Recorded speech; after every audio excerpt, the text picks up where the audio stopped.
friends, I'm here with my channel Solving Questions with Gauri ma'am.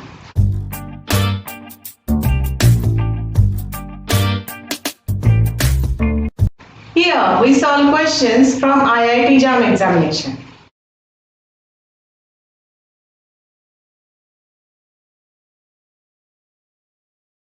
So let's have a question for today's video.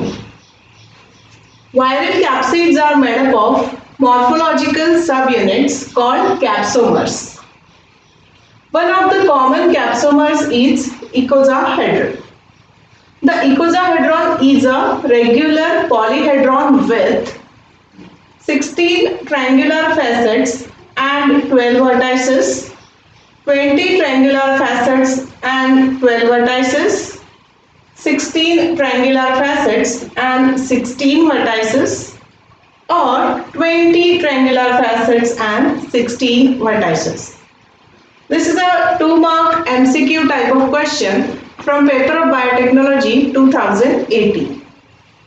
So let's solve this question today. See here first we'll try to understand what is a icosahedron.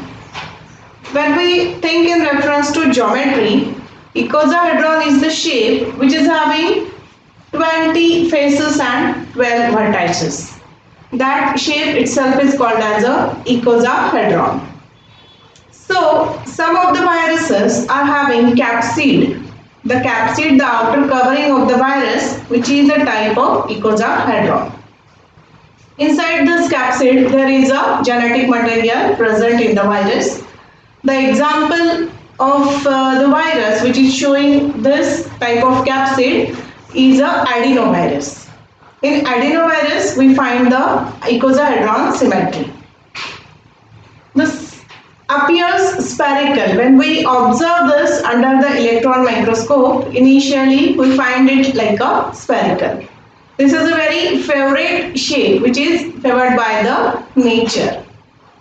And in case of virus uses very few genes. As we know, viral genome is very small and that small genome itself is sufficient for virus to survive. So virus uses very few genes to synthesize a protein to form a capsid. So this is having a very few gene to form a icosahedral capsid. Now we'll try to understand what are these capsids. See, these are the made up of capsomers. Okay, capsomers are proteins. The capsomers are made up of protein, and capsomer can be a pentons or hexons. Here I have shown this pentameric structure of capsomer, that is in a form of penta. There is 5 subunits are there and arranged just like a flower, right? So this type of structure is present at the vertices of icosahedron. Secondly, it can be a hexamer or hexon, and there is a 6 subunits are there, and these 6 subunits are present at the edges and at the triangular faces of that icosahedron. In this way, using this penton and hexon, the whole structure of that capsid is formed. In adenovirus, such 252 capsomers are there, and these combinedly form the viral capsid. Here, the same protein is repeated to form these pentamers, and another same protein is repeated to form these hexamers. So virus is very economic in this sense. It uses the same protein for the formation of its capsid. Okay. Now this hexamers and pentamers, in between these monomers are having a non-covalent interaction in them. So these are attached with each other with a non-covalent interaction. Also, these are attached with one another, right? One another with also a non-covalent interaction. but the non-covalent interaction which is present to form this pentamer or to form this hexamer is stronger as compared to the non-covalent interaction which is within these two subunits.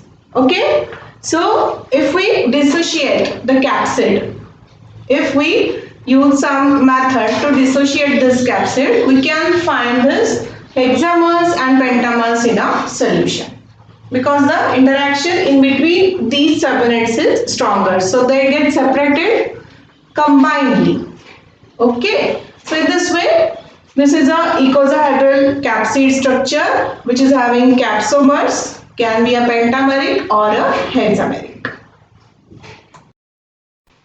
So the answer for this question becomes option B, that is the icosahedron is a 20 triangular facets and 12 vertices. Now it's time to have a question for my next video. Which of the following features should be present in a protein to generate strong immune response? That is antibody production in an animal. The given points are at least one B cell epitope, at least one T cell epitope, proteolytic cleavage site, and different combination of options are given. This is a 2-mark MCQ type of question from paper of Biotechnology 2018. So we'll solve this question in my next video. Till then, don't forget to like, share and subscribe my channel and also to hit the bell icon. Thanks for watching.